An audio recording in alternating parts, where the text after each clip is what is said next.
सदगुरु स्वामी टेऊराम महाराज जी के ये जीवन चरित्र के परम पावन दिन प्रारंभ हैं।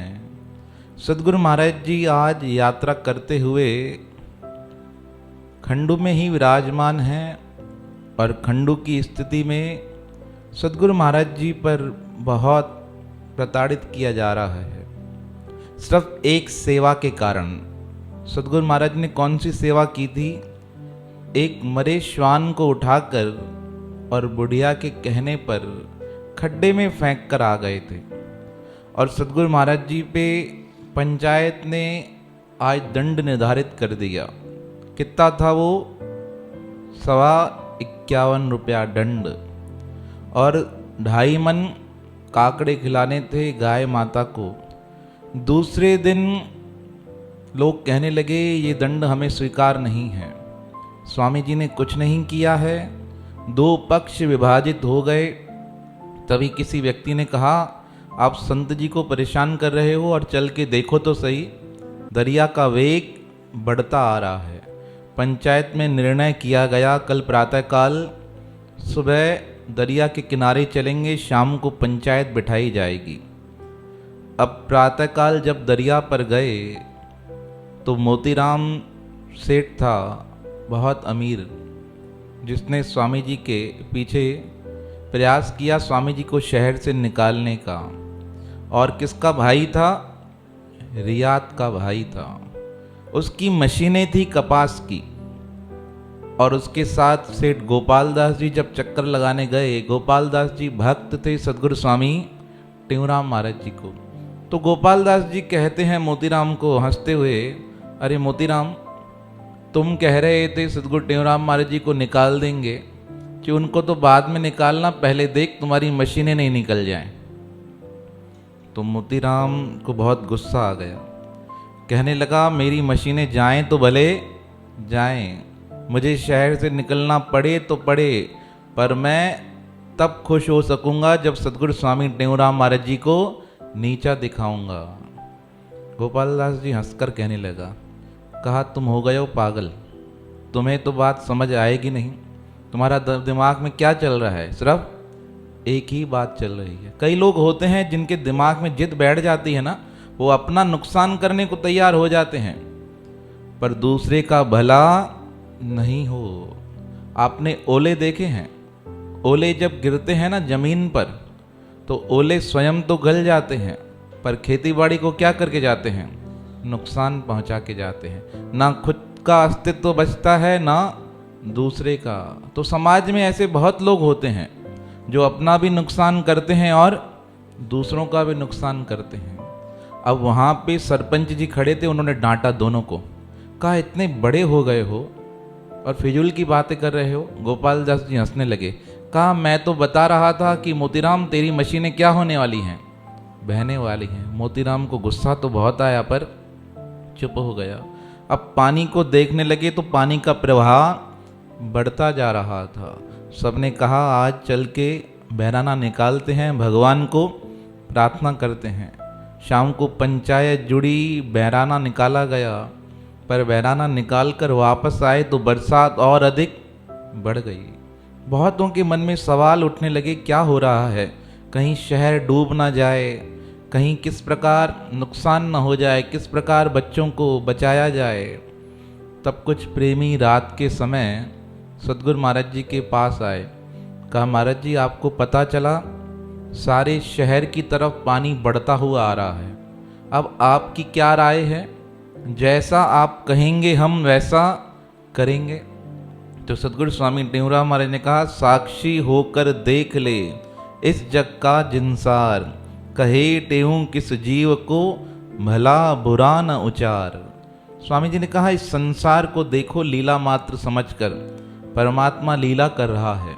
किसी के साथ बुरा बर्ताव नहीं करो, सबके साथ अच्छा चलो। रात को सदगुरु स्वामी टेऊराम महाराज जी घर में बैठे ही थे कि बेट शाह से सेवक राम जी आ गए। कहने लगे हमने सुना है सारा खंडू डूबने वाला है, हमारी तो यही राय है कि आप सब यहाँ से भिट्ट शाह चलो, वहाँ चल कर रहो। तब टहल राम जी कहने लगे आज वैंसीमल और हासाराम भी यही बात कर रहे थे कि हम अपना सामान कहाँ छोड़कर आ जाएं। भिट्ट शाह, अचानक से अगर पानी बढ़ भी जाए तो यहाँ से निकलना हमारे लिए आसान हो जाए। स्वामी जी से कहने लगे, स्वामी जी अब आप बताइए क्या करना है। मुझे भक्त टहलराम जी की एक बात बहुत अच्छी लगती है, गुस्सा भी होते हैं, सदगुरु टेवराम छोटे भाई भी हैं, पर कोई भी काम होता है ना तो किसकी आज्ञा लेते हैं? सदगुरु टेवराम की। क्योंकि उन्हें माता ने बहुत बार सिखाया था कि तुम इसे साधारण मानते हो पर यह मेरा बेटा साधारण है नहीं। पर संसार की माया में कभी क्या है, इंसान भूल जाता है। आगे चलेंगे ना तो वर्णन मिलेगा। टहलराम जी ने सदगुरु टेवराम महाराज जी से ही नाम की दीक्षा ली थी, और जो उनकी धर्म पत्नी थी ना, वो तो सदगुरु टेवराम महाराज जी की रिश्ते में तो क्या हुई, भाभी हुई। पर हकीकत कहें, जीवन चरित्र में जो वर्णन मिलता है ना, उसके अनुसार वह सदगुरु टेवराम महाराज जी को परमात्मा ही मानती थी। वह कहती थी सदगुरु टेवराम महाराज ने जो बोल दिया वो कार्य घर पर होना ही होना है, इतना भाव था। तो टहलराम जी कहने लगे क्या करना चाहिए? तो स्वामी जी ने कहा, देखो सारे खंडों में हमारा घर सबसे लास्ट में पड़ता है, कोने में पड़ता है, इसलिए अभी हमें चिंता करने की आवश्यकता नहीं है। 3-4 दिन व्यतीत हो जाएं, उसके बाद विचार करेंगे, देखा जाएगा क्या निर्णय होता है। और कुछ ऐसी बात हुई तो परमात्मा स्वयं रक्षा करेंगे। इस प्रकार रात्रि बीत गई। सुबह पंचायत वाले गए देखने कि बहराना निकाला है तो क्या है, बरसात और अधिक बढ़ गई है। समझ ही नहीं आ रहा था क्या किया जाए, किस प्रकार। पंचायत इकट्ठी हुई, मुखी कहने लगा कि भाई संतों के ऊपर जो निर्णय करना है सोच लिया। मोतीराम कहना, निर्णय तो हो गया है ना, हमने जो कह दिया है कि क्या ले लिया जाए, दंड ले लिया जाए। तभी वहाँ पे जेठानंद जी बैठे थे, वो कहने लगे इन अमीरों के हिसाब से ही अगर आपको दंड लेना है तो हम गरीबों की इस पंचायत में आवश्यकता ही नहीं है। और याद रखना, आज के बाद हम कभी पंचायत में आएंगे भी नहीं। इस प्रकार बहुत से लोग अपना अपना मत रखने लगे। तब किसी ने कहा कि सदगुरु स्वामी टेवराम महाराज जी के ऊपर कोई भी दंड नहीं लगना चाहिए, क्योंकि पंचायत में कोई प्रस्ताव बन ही नहीं रहा है। मोतीराम ने बहुत जिद की पर मोतीराम की बात चली नहीं। कुछ ब्राह्मण उसके पक्ष में थे, बाकी सब किसके पक्ष में थे, सदगुरु स्वामी टेवराम महाराज जी के। अब पंचायत ने कहा ठीक है, इस विवाद को यहीं छोड़ते हैं। तब एक भक्त पिरीमल थे, वो कहने लगे अरे सदगुरु महाराज जी का पीछा छोड़ो, अपने घरों का ध्यान रखो। 2-3 दिन में क्या है, सारा शहर डूबने वाला है, बहराना निकालो, किसी भी प्रकार से शांति आ जाए। अब पंचायत के मुखी ने क्या कहा कि बहराना निकाला जाए अच्छी तरह से, रोज निकाला जाए 3-4 दिन, जिससे कि क्या हो, वरुण देवता शांत हो जाएं। बहराना निकल गया, रात का समय हुआ।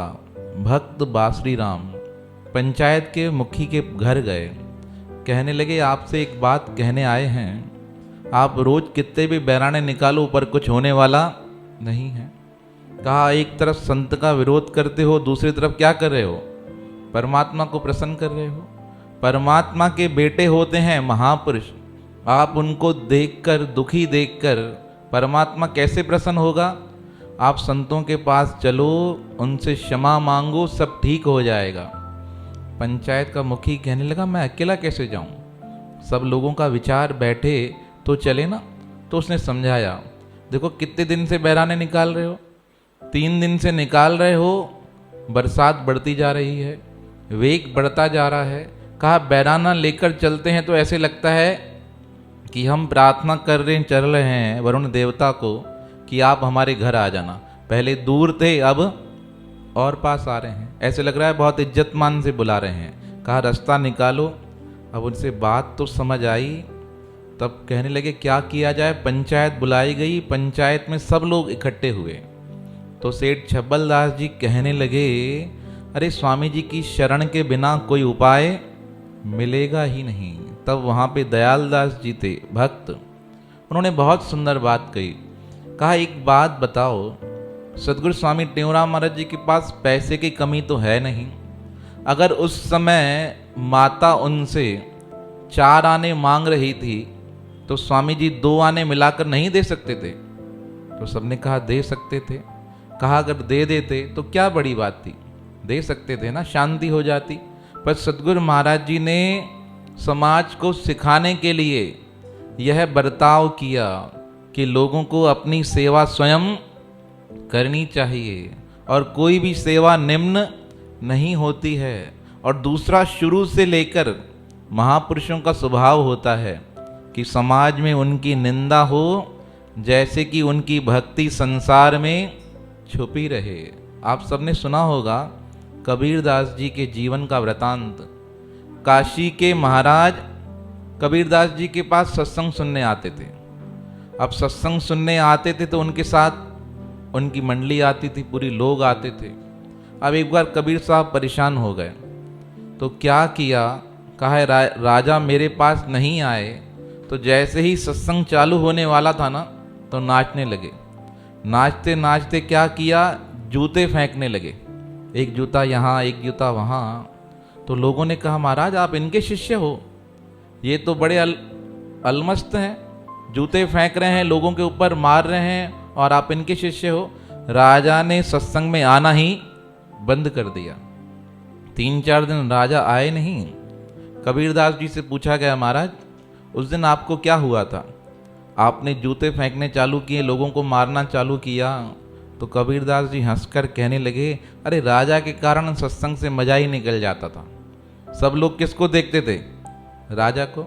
ना हमारा मन लगता था सत्संग में, ना लोगों का लगता था। अब राजा नहीं आता है तो क्या है, शांति लगी पड़ी है। तो इस प्रकार सदगुरु महाराज जी के विषय में सबने कहा कि महापुरुष अपनी निंदा स्वयं कराते हैं। तब किसी ने कहा अरे सदगुरु टेऊराम महाराज जी तो रिद्धि सिद्धि के मालिक हैं। तब मंगाराम और परमानंद जी ने कहा देखो इस पंचायत में खिल्लू भी बैठा है, खिल्लू से पूछ लो बचपन में किस प्रकार सदगुरु स्वामी टेऊराम महाराज उसे जल से बचाकर आए थे। और इसने खुद बताया है कि वरुण देवता ने क्या कहा था सदगुरु टेऊराम महाराज जी को, आपको जब भी काम पड़े हमें आज्ञा करना। अब सारी सभा के मध्य खिल्लू उठा और हाथ जोड़कर कहने लगा कि मैंने प्रत्यक्ष देखा था, जब मैं डूब रहा था 5-6 साल की अवस्था में, सदगुरु टेऊराम महाराज जी मुझे बचाने आए। और किनसे मिलना हुआ, वरुण देवता से। वरुण देवता ने क्या कहा, कोई भी काम हो तो मुझे आदेश करना, मैं बचा लूँगा, कोई भी काम हो मुझे बता देना, आप हमारे मित्र हो। खिल्लू की बात सुनकर सबके मन का विश्वास बढ़ता गया। तब बाबा रेजूमल कहने लगे अरे और बातें छोड़ो, जब हमारे इधर प्लेग की बीमारी आई थी तब किसने बचाया था, सदगुरु स्वामी टेऊराम महाराज ने।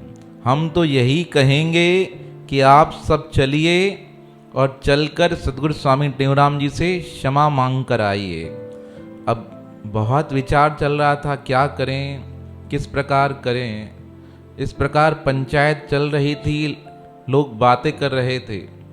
तभी एक नौकर आया किसी सेठ का और सारी सभा के मध्य क्या कहने लगा, अरे मोतीराम कहाँ हो, मोतीराम कहाँ हो। मोतीराम ने कहा यहाँ है।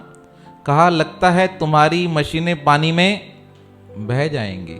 तो गोपाल दास जी को पुनः हंसी आ गई।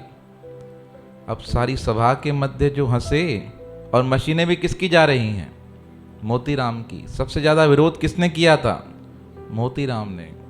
मोतीराम ने कहा ये तो सारे समाज में क्या हो रही है, मेरी ही बेइज्जती हो रही है, बेइज्जती हो रही है। पर मोतीराम फिर भी जिद पे अड़ा रहा कि हमें संत के विषय में फैसला लेना चाहिए। तब पंचायत के सरपंच ने कहा जो जो संत के विरोध में हैं वो हाथ ऊपर करें। तब स्वामी जी के विरोध में जो हाथ उठे ना, बहुत कम थे। तब पंचायत के सरपंच ने कहा इसका मतलब सब लोग चाहते हैं कि हम स्वामी जी के पास मिलने चलें। अब सारी पंचायत स्वामी जी के पास आई। बहुत बरसात हो रही थी, शाम का समय था, स्वामी जी सत्संग करने वाले थे। स्वामी जी जैसे बैठे, पंचों से पूछा, इस बरसात में कैसे आना हुआ है? तब कहने लगे, महाराज जी हम अज्ञानी जीव हैं, आपके संग में रहकर भी हम आपको पहचान न सके। किस प्रकार, जिस प्रकार माता जसोदा भगवान श्री कृष्ण का मुख देखती है, उस मुख में क्या था? संपूर्ण ब्रह्मांड था। ब्रह्मांड देखने के बाद भी वो पुनः भूल गई। उसी प्रकार हम माया के वश आपकी लीला को समझ नहीं सके। अब हम आपकी शरण में आए हैं, हमारी रक्षा कीजिए।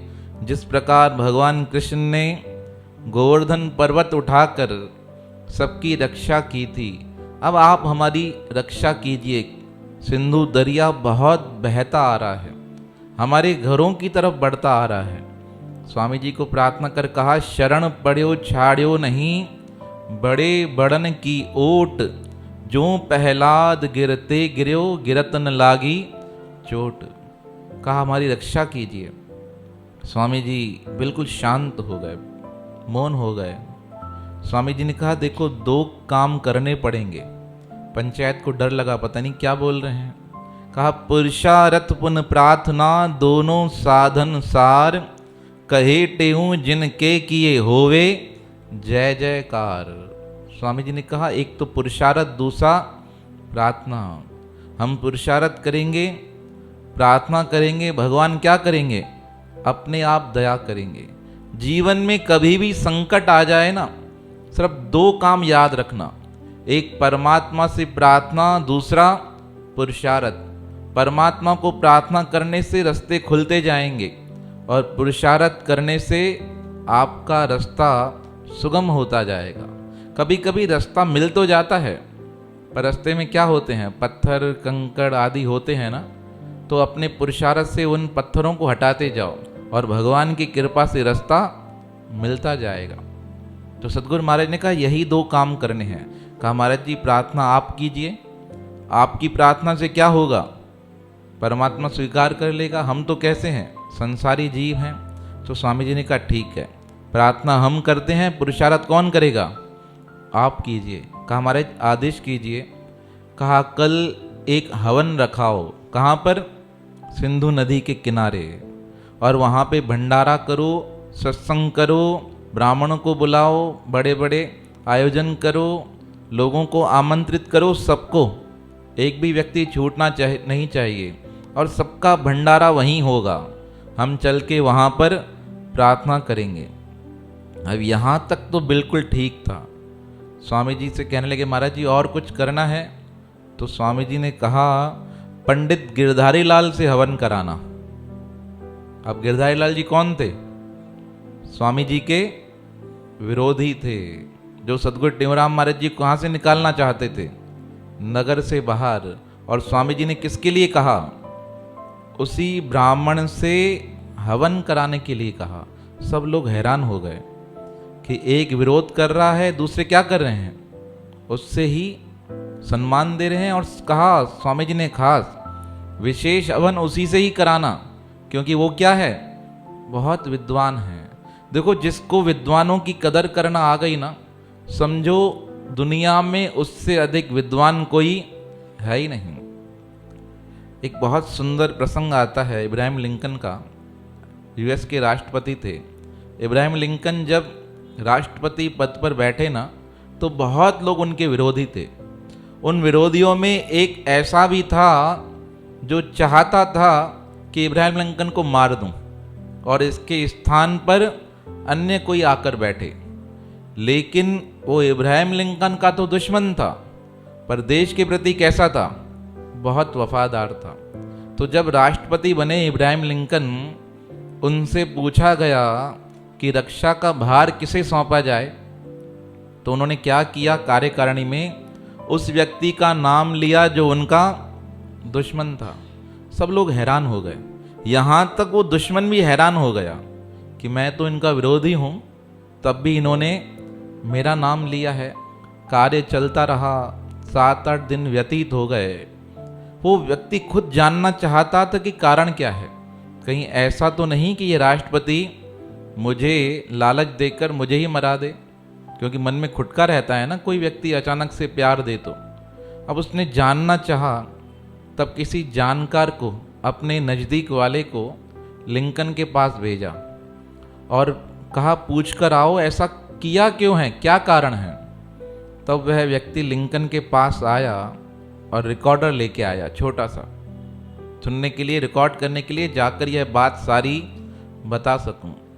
वह व्यक्ति पूछने लगा, आपने अपने दुश्मन को ही राष्ट्र की रक्षा का भार क्यों सौंपा है। तब इब्राहिम लिंकन बहुत जोर से हंसे, कहा मुझे बताइए तो सही क्या कारण है। तब लिंकन ने बहुत सुंदर जवाब दिया, कहा हकीकत कहें आपको, वो मेरा दुश्मन हो सकता है पर अपने देश का दुश्मन नहीं हो सकता है। और मैं जिस राष्ट्र को संभाल रहा हूँ वहाँ पे देशभक्त व्यक्ति की आवश्यकता है, मेरा दुश्मन भले हो, इसलिए मैंने उसे रक्षा का भार सौंपा है। उसकी यह बात सुनकर जब वह रिकॉर्ड कर उस व्यक्ति के पास आया, उसे रिकॉर्डिंग दी, तो कहा जाता है उसकी आंखों में आंसू आ गए। वह गया लिंकन के पास और क्षमा मांगने लगा, कहने लगा मुझे क्षमा करो, मैं आपको पहचान नहीं सका, मुझसे भूल हुई। तब लिंकन ने कहा तुमसे भूल हो सकती है पर मुझसे भूल नहीं हो सकती है, क्योंकि मैं विद्वानों को क्या करता हूँ, सम्मान करता हूँ, मैं विद्वानों की इज्जत करता हूँ। तो जिसको विद्वानों का सम्मान करने आ गया, जिसे पता चल गया कौन से व्यक्ति से क्या काम करवाना है, किस प्रकार करवाना है, समझो उससे बड़ा दुनिया में कोई होशियार और विद्वान है ही नहीं। तो सदगुरु टेवराम महाराज जी को पता था कि गिरधारी लाल पंडित तो हैं, उनके मन में द्वेष भाव तो है, पर उनसे अधिक पूजा में कोई विद्वान यहाँ पर है ही नहीं। तो इसलिए स्वामी जी ने कहा उनको कहना कि क्या करें, हवन करें। अब पंडित गिरधारी जी लाल जी के पास गए, वो भी हैरान हो गए कि मुझसे हवन करा रहे हैं, सारी जनता मेरे विरोध में है, तो हवन करना स्वीकार कर लिया। 8 बजे कार्यक्रम रखा गया, पर चमत्कार देखो, जिस शाम को सदगुरु टेवराम ने कहा ना कि हम चलेंगे प्रातःकाल हवन करेंगे, उसी समय से बरसात आना बंद हो गई, आकाश के बादल साफ हो गए। लोग देखकर हैरान कि ये चमत्कार कैसे हो रहा है। स्वामी जी से कहने लगे महाराज जी ऐसा नहीं कि कल चलें और बरसात हो जाए। तो स्वामी जी ने क्या कहा, चिंता मत करो, कल बरसात बिल्कुल भी नहीं पड़ेगी। देखो ये विश्वास और शब्द किस प्रकार कमाल करते हैं। जोगी तुहिंजे मुँह में मण्या हुई, वचन न तुहिंजो खाली हो। जो उन्होंने कह दिया वही काम होने था। शाम को बरसात बंद, आकाश साफ, यज्ञ की तैयारी होने लगी। बरसात को बंद देखकर लोग प्रसन्न हो गए। कई भक्त कहने लगे हम तो पहले ही कह रहे थे कि स्वामी जी के पास चलेंगे और क्या होगा, दुख दूर हो जाएगा। अब प्रातःकाल 7 बजे बहुत प्रेमी स्वामी जी को लेने आए, कहा महाराज जी चलिए तैयारी सारी हो गई है। स्वामी जी वहाँ पहुँचे, हवन प्रारंभ हुआ। हवन के बाद सत्संग हुआ। पहले खंडू मंडली ने किया, फिर भिक्षा मंडली ने किया। चेताराम जी आए थे और कृष्णदास जी आए थे। चेताराम जी सत्संग में कहने लगे महाराज जी हम तो आपसे मिलने आए थे, हम सुन रहे थे बहुत दिनों से कि आपको पंचायत से निकाला जा रहा है, पर यहाँ पहुँचे तो पता चला कि सारी पंचायत आपकी शरण में बैठी है और आपसे क्या कह रही है, गुरुजी दया करो कि हमें इस मुसीबत से बचाओ। अब आपको इस प्रकार देखकर हमारा मन आनंदित हो गया है। चेताराम जी के बाद सदगुरु स्वामी टेवराम महाराज जी ने सत्संग प्रारंभ किया, प्रार्थना की और भगवान से प्रार्थना कर कहने लगे। जब सदगुरु महाराज ने सत्संग प्रारंभ किया तो लेखराज जी रबाब बजाने लगे और वाहद बख्श जो मुसलमान था, पटवारी था, और आसूराम जी मटके बजाने लगे। हुंदलदास ब्राह्मण और जेठाराम जी ने तबला बजाया। सदगुरु महाराज जी ने तब परमात्मा की तरफ प्रार्थना करते हुए भजन गाया, प्रभु दया करो, हम आपकी शरण में हैं और वरुण देवता से प्रार्थना कर क्या कहा, सचन जो दूल्ह दरिया शाह, सचन जो दूल्ह दरि ओ आहे राजा रावल आहे राजा रा हो जाहिर पीर जमीन ते सो मालिक बेपरवाह, जाहिर पीर जमीन ते सो मालिक बेपरवाह, सचन जो दूल्ह दरिया शाह, सचन जो दूल्ह दरिया शाह। पार ब्रह्म मां जल थियो पैदा तह मां थी धरती, धरती माथ्या गुल फुल मेवा बाग बण्या बस्ती, बाग घूमी गुलजार डिठो सी अजब चढ़ी मस्ती, 84 लख जोड़न खे सो सावल डे तो शाह, सचन जो दूल्ह दरिया शाह, सचन जो दूल्ह दरी ओ दरिया शाह जे दरजा आहिन चारई वर्ण पुजारी, देवी देवा कन था सेवा शरदा सांसद वारी, दुनिया जे सब देशन जाता पूजन नर ऐं नारी, बारे ज्योतियूं गुल फुल चाड़िन, बारे ज्योतियूं गुल फुल चाड़िन, चित में धारे चाह, सचन जो दूल्ह दरिया शाह, सचन जो दूल्ह दरिया शाह। आहे राजा रावल आहे राजा रावल ओ सवे हजारे अचन सवाली सब जा काज करे, सवे हजारे अचन सवाली सब जा काज करे, पलव प्रेम सां पाइन जेके तिन जूं झोलियूं भरे, पलव प्रेम सां पाइन जेके तिन जूं झोलियूं भरे, हो आश वंदन जूं आशूं पुजाए दुखड़ा दर्द हरे, आश वंदन जूं आशूं पुजाए दुखड़ा दर्द हरे, बुडंदड़ जा तो बेड़ा तारे, बुडंदड़ जा तो बेड़ा तारे, हीणन जो हमरा सचन जो दूल्ह दरिया शाह, सचन जो दूल्ह हो निर्मल नाम तुंहिंजो जेके चाह रखी चवंदा, निर्मल नाम तुंहिंजो जेके चाह रखी चवंदा, जय जय झूलेलाल उडेरो लातिया लवंदा, जय जय झूलेलाल उडेरो लातिया लवंदा, दूल्हन जे किरपा सां से पार वञी पवंदा, दूल्हन जे किरपा सां से पार वञी पवंदा, कहे टेऊं सो कामिल आहे, कहे टेऊं सो कामिल आहे, बेवाहन जो वाह, सचन जो दूल्ह दरिया शाह, सचन जो दूल्ह दरिया शाह। आहे राजा रावल आहे राजा रावल। सतगुरु महाराज ने इस प्रकार भजन गाया, तब सतगुरु महाराज इतने मौज में आ गए, कहते हैं 3 बजे तक सत्संग चलता रहा। तब वहाँ के मुखी पेरुमल ने इशारा किया, महाराज जी बहुत समय हो गया, अभी क्या करना है? भंडारा। और यहाँ पर अगर 5-10 मिनट बढ़ जाते तो क्या होता है, सब इधर उधर घड़ियाँ देखने लगते हैं। इसलिए हम घड़ी निकाल के रखते हैं कि आपका टाइम ज़्यादा क्या हो, अच्छा नहीं हो। यहाँ से जाओगे तो खराब होगा ही होगा, यहाँ बैठे रहोगे तो क्या होगा। पर आप खुद ही नहीं चाहते तो हम भी क्या चाहते हैं? किसी को पकड़ के थोड़ी सत्संग सुनाया जाएगा, सुनाया जा सकता है। कभी कोई व्यक्ति दूसरा किसी का कल्याण कर ही नहीं सकता। हर किसी को क्या करना है, उदरेदात मनात्मानम, अपना कल्याण स्वयं करना है। हमारे वचन नहीं है, भगवान कृष्ण के वचन हैं। भगवान कृष्ण का ही नहीं माना तो हमारी तो क्या बात है। तो संसार ऐसे ही चलता रहेगा, हर कोई इंसान अपने हिसाब से ही चलता है। अब स्वामी जी ने सत्संग किया, समय बढ़ गया, स्वामी जी खुद कहने लगे, कहा हमें तो पता ही नहीं चला भगवान की प्रार्थना में। तब सदगुरु महाराज ने वहाँ पल्लव पहना दरिया शाह के तट पर, और स्वामी जी की प्रार्थना करते ही अलौकिक चमत्कार हो गया।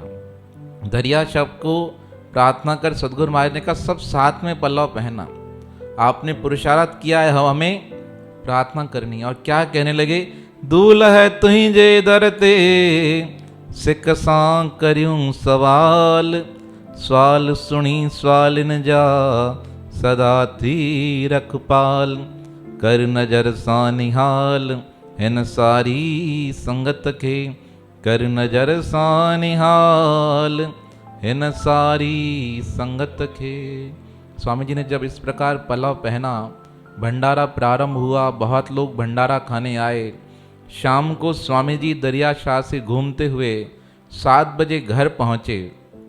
जब सदगुरु महाराज जी घर पहुँचे तो वहाँ पर जो स्वामी जी के विरोधी थे ना, वो सोचने लगे हम देखकर तो आए, स्वामी जी का नाम तो बहुत हो गया है, क्या फ़र्क पड़ा है दरिया शाह पर।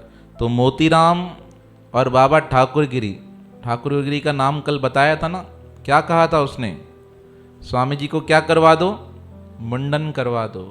देखो ऐसा विरोधी था। और उनके साथ पंडित गिरधारी लाल, जब तीनों घूमने निकले तो देखकर हैरान हो गए कि दरिया शाह क्या हुआ है, पीछे जा रहा है। तब गोपाल दास जी ने हंसते हुए कहा, देखा मोतीराम, मैं तुम्हें कह रहा था कि स्वामी जी का विरोध मत करो, स्वामी जी की शरण में जाओ, उनकी शरण में जाने से क्या होगा, दरिया शाह अपने आप शांत हो जाएगा। अब मोतीराम कुछ बोल नहीं सका, कहा ठीक है। एक दिन देखा, दूसरे दिन प्रातःकाल देखा तो दरिया शाह बिल्कुल और शांत हो गया। बरसात बंद हो गई थी, सारे गांव में सदगुरु स्वामी टेऊराम महाराज जी की जय जयकार होने लगी। दूसरे दिन सत्संग हुआ। उस सत्संग में कौन कौन आया पता है, गिरधारी लाल, ठाकुरगिरी, मोतीराम सदगुरु महाराज जी के सत्संग में आए सुनने के लिए। कहा हमसे बहुत बड़ा अपराध हो गया, जो हमने क्या किया है, स्वामी जी का ही विरोध करने लगे। अब वहाँ पे सत्संग प्रारंभ हुआ, पहले संतों महापुरुष ने गाया, तब वहाँ पे एक संत थे लेखराज जी। लेखराज जी ने जब देखा ना मोतीराम ये आए हैं, कहा यह मौका है इन्हें सुनाने का, इन्हें मौके से सुना दूं। तब उन्होंने सत्संग प्रारंभ किया और क्या कहा, आग लगे आकाश लो झरझर बरन अंगार, संत न होवे जगत में तो जल मरता संसार। कहने लगे सदगुरु टेऊराम जी की तरफ इशारा करके, अगर सदगुरु टेऊराम जैसे महापुरुष नहीं होते तो आज कोई भी खंडू को बचा नहीं सकता। आज खंडू बचा है तो उसका कारण क्या है, सदगुरु स्वामी टेऊराम जी महाराज। अरे भगवान के 3 अवतारों के भेद हैं। भगवान अवतार लेता है ना, अवतारों के 3 कारण हैं, एक कारक अवतार, एक निमित्त अवतार, एक नित्य अवतार। कहा कारक अवतार किसे कहा जाता है, कहा रावण को मारने के लिए भगवान श्री राम ने क्या लिया, अवतार लिया, विशेष कारण से कारक अवतार।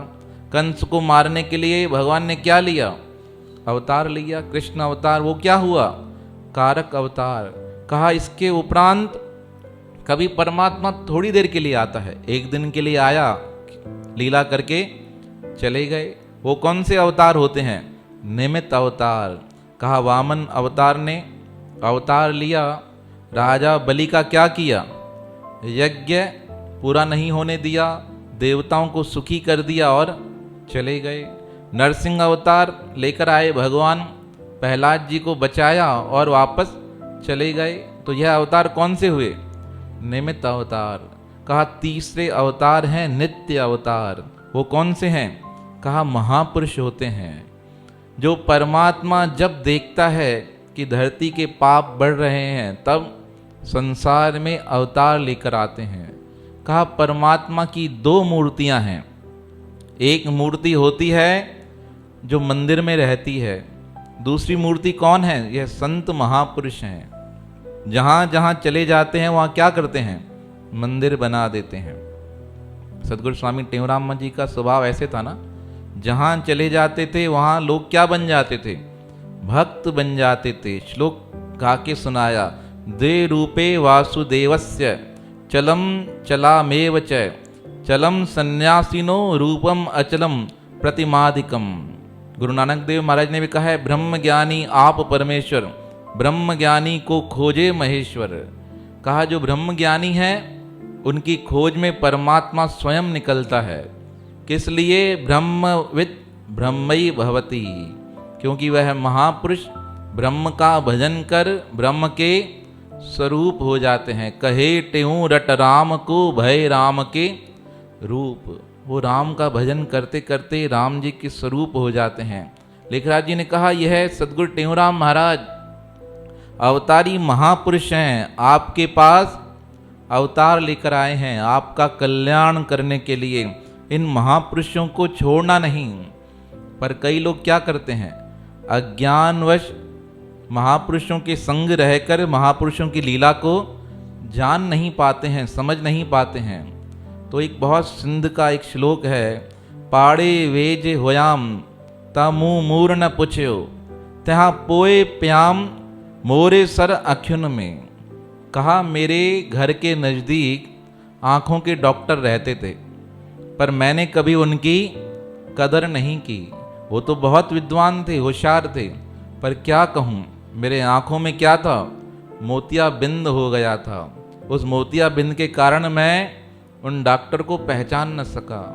स्वामी जी की तरफ इशारा करके कहने लगे, यह आचार्य हैं, इन्होंने ही आपके शहर को बचाया है, पर आपके लोगों की आंखों में क्या है, मोतिया बिंद है, कि आप अपने परमात्मा को पहचान नहीं पा रहे हो, और नहीं पहचानोगे तो क्या होगा, दुख ही प्राप्त होगा। इस प्रकार स्वामी जी की महिमा गाकर लेखराज जी ने सत्संग समाप्त किया। उसके उपरांत सदगुरु स्वामी टेऊराम महाराज जी का सत्संग प्रारंभ हुआ। स्वामी जी ने कहा यह माया बड़ी विचित्र है। भगवान श्री कृष्ण ने गीता में कहा ना, यही बात संस्कृत में, वही बात सदगुरु स्वामी टेऊराम महाराज जी ने भजन के माध्यम से कही। इस भजन को सदगुरु स्वामी सर्वानंद महाराज जी भी बड़े उत्साह और भाव के साथ गाते थे। कहते थे ये प्रबल माया है, इस माया ने संसार को मोहित कर रखा है। और स्वामी टेऊराम जी महाराज ने भजन के माध्यम से गाना प्रारंभ किया, समझाना प्रारंभ किया।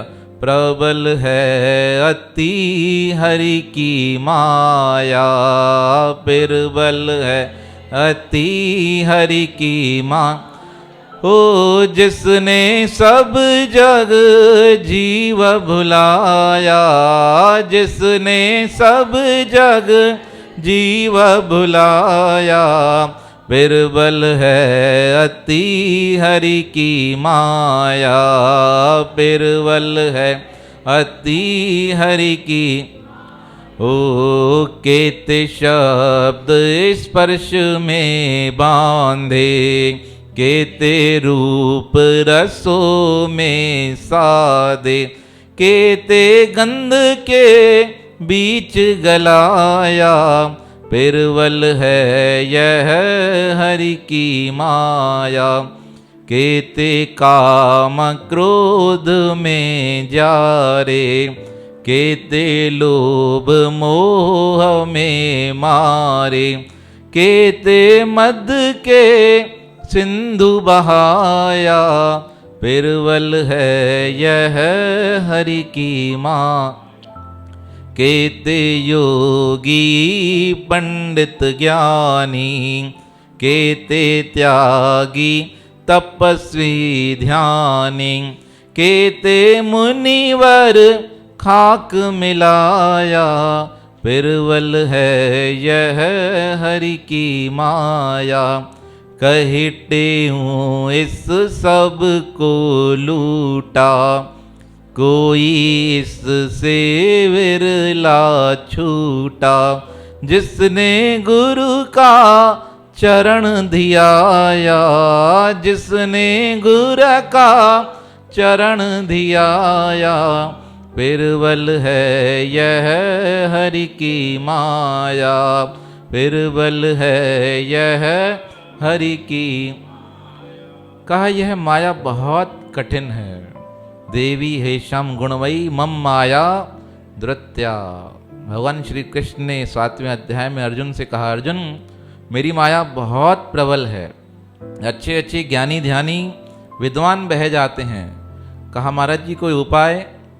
कहा मेरा ही आश्रय लेना है, मेरी ही शरण में आने से माया जीव को परेशान नहीं करती है। सदगुरु टेहराम जी ने कहा बहुत लोग हैं स्पर्श से बन जाते हैं। कहा हाथी का उदाहरण दिया। कहा शिकारी लोग हाथी को कैसे पकड़ते हैं पता है? एक बहुत बड़ा खड्डा खोदते हैं, उस खड्डे के ऊपर हथनी का चित्र लगा देते हैं, ऐसा बनाते हैं कि उसे क्या लगता है कि हथनी यहाँ बैठी है। उस हथनी के मिलने के कारण जैसे ही हाथी वहाँ आता है और खड्डे के अंदर गिर जाता है, और जैसे ही गिरता है उसे बांध लिया जाता है। कहा स्पर्श के कारण हाथी फंस जाता है। और खाने के चक्कर में, स्वाद के चक्कर में कौन फंसता है? कहा मछली फंस जाती है। कांटा लगाते हैं, कांटे पे क्या लगाते हैं? आटा। और मछली किसके स्वाद में आती है? आटे के स्वाद में। और जैसे ही आटे के स्वाद में आती है तो क्या हो जाता है? समाप्त हो जाती है, मार दिया जाता है। कहा रूप के कारण कौन फंस सकता है? कहा जब दीपक जलता है, आप देखते होंगे, आपने दरवाजे बंद कर रखे हैं, पर रात्रि के समय कभी दीपक जलाओ तो उस दीपक पे कौन आता है? पतंगे आ जाते हैं। उन्हें पता नहीं होता, उन्हें क्या लगता है कि कोई रोशनी है, पर जैसे ही दीपक के पास में आते हैं तो क्या होता है? जल जाता है, स्वयं को समाप्त कर लेता है। कहा किस प्रकार? और कहा मोह के कारण, अपने अज्ञान के कारण, मोह के कारण कौन फंसता है? कहा भंवरा। आपने भंवर देखे हैं? पता नहीं देखे? आप बगीचे में जाना, चक्कर लगाने जाओ ना बगीचे में, वहाँ भंवरा होता है। वो भंवरा क्या करता है? फूल के अंदर बैठता है।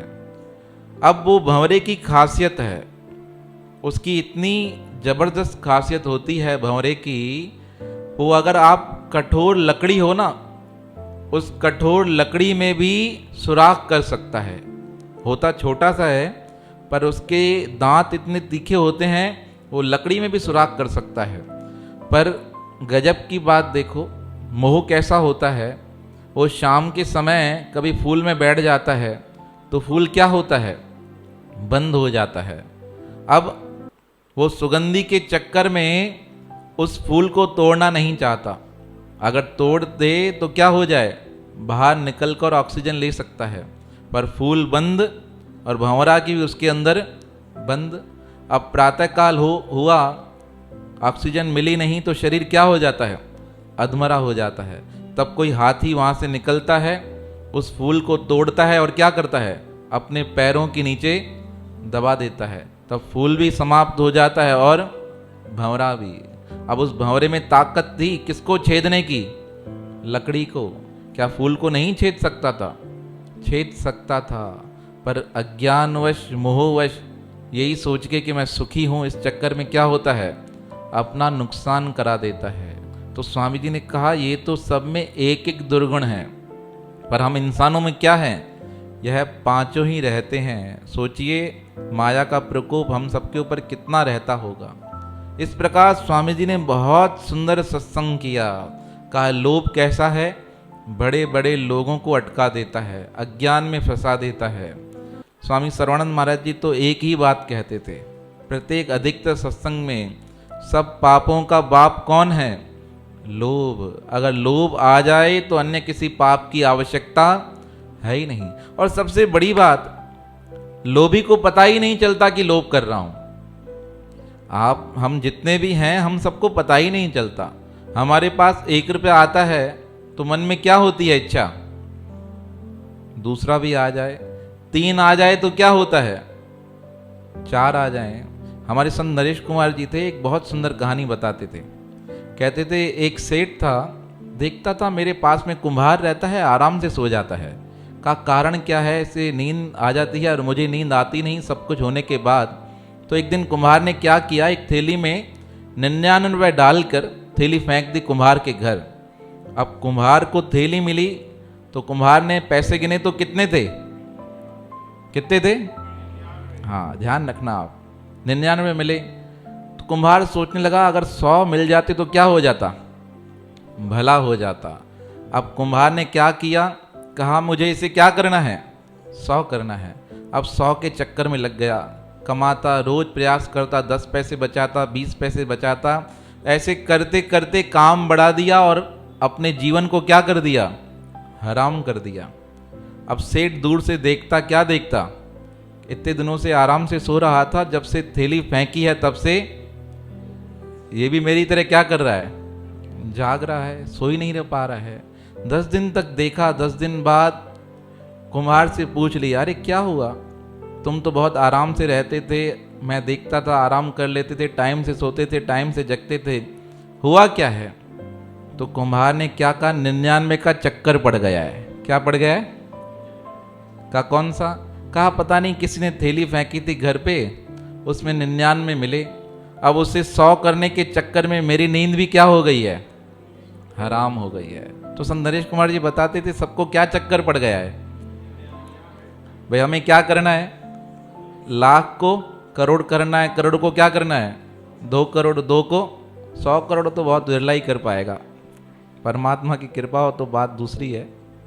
तो हम सब किस में लगे पड़े हैं, 99 के चक्कर में, कि एक हमें क्या करना है, पूरा करना है। अरे जितने हैं उसका सदुपयोग करें, हम क्यों भागें। एक राजा ने सिक्का फेंका एक गरीब की तरफ, अब सिक्का फेंका तो नाली में चला गया, राजा को दुख हुआ, राजा ने क्या किया, दूसरा सिक्का फेंका, क्या देखता है वो फकीर, वो गरीब क्या कर रहा है, नाली में कोई ढूंढ रहा है। राजा को लगा शायद कमी है, दूसरा सिक्का फेंका, लेने आया, फिर क्या देखता है राजा उसे, फिर नाली में, फिर तीसरा फेंका, फिर क्या देखता है, फिर नाली के इधर। राजा ने उसे बुलाया, क्या हुआ भाई, क्या कमी आ गई है, सिक्के तेरे को दे रहा हूं, फिर नाली में बैठा है। कहा महाराज जी जो मिल रहे हैं वो तो ठीक है, पर जो नाली में गिरा है वो भी मुझे उठाना है। तो हमारा क्या है, जो मिल गया है उसे तो हम संभाल नहीं पाते, और किसकी तरफ नजर है कि हमें और भी मिल जाए। अब और मिल जाने के चक्कर में पैसे तो मिल जाते हैं, पर शांति मन की चली जाती है। देखो पैसों के चक्कर में पड़ोगे, शांति कभी नहीं मिलेगी। कमाना बुरा नहीं है, मैं एक बात बार बार कहता हूँ, शास्त्रों में भी कहा है कमाना बहुत जरूरी है, बहुत जरूरी है, पर इतना भी अधिक नहीं कि परमात्मा ही छूट जाए, कि शांति ही छूट जाए, अपना सुख ही छूट जाए, हमारी सामाजिक लाइफ ही छूट जाए। अगर ये सब छूट गए ना तो समझना एक दिन आप छूट जाओगे, लोगों को मतलब ही नहीं रहेगा। बहुत पैसे वाले थे, मैंने एक पुस्तक पढ़ी थी बहुत साल पहले, यूएस के एक अमीर अरबपति थे, रॉकफेलर, नाम सुना होगा आपने। वो इतने संपन्न थे कि मन में शांति नहीं थी। वो एक डॉक्टर के पास गए, पूछने लगे यार मेरे मन में शांति नहीं है, पैसा तो बहुत है। तो उन्होंने कहा क्या किया है, कहा अपनी सुख सुविधा के लिए बहुत कुछ बनवाया है, पर मुझे समझ नहीं आ रहा क्या करूं। कहा एक काम करूं, आपसे बात कहें 2-3 महीने बाहर चले जाओ, घूम कर आओ, पैसे की चक्कर छोड़ दो। उनकी बात मानकर वो बाहर चले गए, वहाँ से वापस आए, कहा बहुत शांत हूँ। कहा क्या करूँ, कहा अब सामाजिक कार्य करो। तब उन्होंने एक फंड बनाया, अपने नाम से सारा पैसा उसमें डलवाया और लोगों के कल्याण के काम किए। अभी तक उनके नाम से न्यूयॉर्क में एक स्थान है जिसे रॉकफेलर सेंटर कहा जाता है, वहाँ पे लोग बर्फ़ के में स्केटिंग करते हैं, और जब क्रिसमस होता है ना, अभी तक ये कहानियाँ प्रचलित है कि रॉकफेलर परेशान था, पर सामाजिक कार्य करने के कारण उसके मन में क्या आ गई, शांति आ गई। तो यह उदाहरण हमें समझाते हैं, सिखाते हैं कि जीवन में समाज के लिए भी हमें क्या करना है, कुछ करना है। तो सद्गुरु स्वामी टेऊराम जी ने क्या कहा, कहा माया से निकलकर परमात्मा की तरफ बढ़ो, समाज के कार्य की तरफ बढ़ो, तो तुम्हारा क्या होगा, कल्याण हो जाएगा। तो ऐसे आचार्य ने इस प्रकार सत्संग कर सभा समाप्त की, और सद्गुरु स्वामी सर्वानंद महाराज जी द्वारा रचित सद्गुरु स्वामी टेऊराम महाराज जी का जीवन चरित्र का यह दूसरा अध्याय भी यहाँ पर समाप्त हुआ। बोल सद्गुरु स्वामी टेऊराम महाराज की। धन गुरटे हूँ राम बाबा